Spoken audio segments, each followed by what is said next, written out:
Moved in here close to probably 18 years ago. Got a knock on the door. The lady we were renting the place from here knocked on the door and said that her dad passed away about a year ago. Her mom was moving out, and she had some artifacts that her dad had collected along the Woolstook for the past, almost 40 years. I have it documented. She said, and he has some artifacts, and she says, you're the only Indigenous person I know.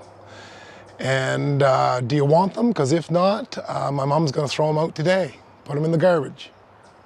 Without even asking, I had no idea what was in them. I said, yes, I'll take them. And then I proceeded to open them.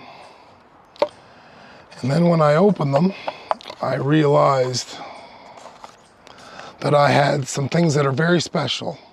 And I took it to Professor Black here at UNB probably about close to 8-10 years ago, and they studied them for 3 weeks.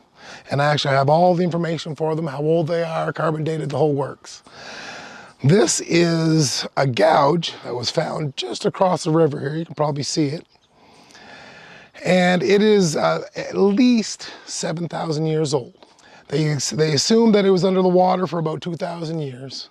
But it's 7,000 years old, and what's so neat is, I've had pictures of it before, this is called a sweep. The sweep in this is almost identical to the sweep I use in modern day tools. So you can put them next to each other, and they're literally the same. The two main differences are, one is stone, one is metal, and the 5,000 years between use, or the 7,000 years between use.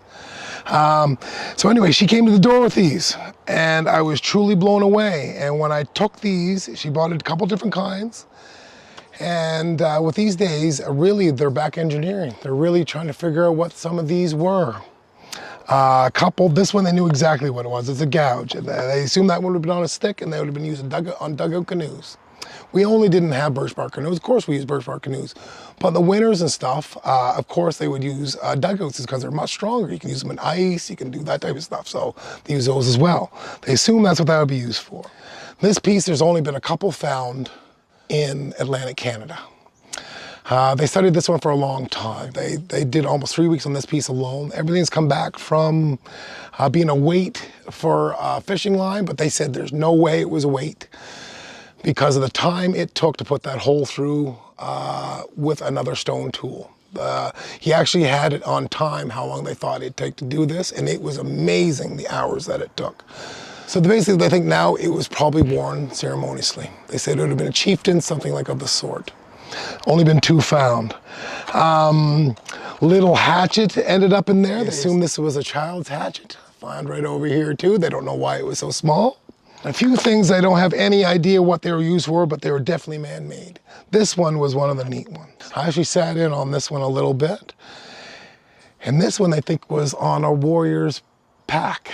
And what it would have been was he would have brought this out when he needed to straighten some arrow shafts. And they think this would have been, both sides were done, but they think this would have been razor sharp, and it would have took all the knots, and it would have took everything right off. So it's really neat finding these artifacts and trying to back engineer them to see what they actually used them for. And I'm very proud that they found my way. I've been taking them to people and showing them to my people. And when I got one more little story. I was actually holding this particular piece, and I was in Professor Black's office, and I had a big grin on my face. He said, "What are you smiling about so much?" I said, "To think," and then there goes to think that a blood relative, that might have been a blood relative that used this. Like, I can't even say that many greats. I couldn't even imagine 7,000 years ago how many greats that would be. He said, "I'm gonna stop you right there." I said, "What do you mean?"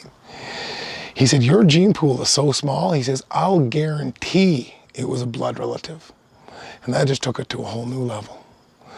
So you can understand now, since this come across my way, my personal journey is that getting into carving, it's meant to be. Once this come across a year before I get into carving myself, and now I know why I'm doing it and why it's ingrained in me so well, and that is the perfect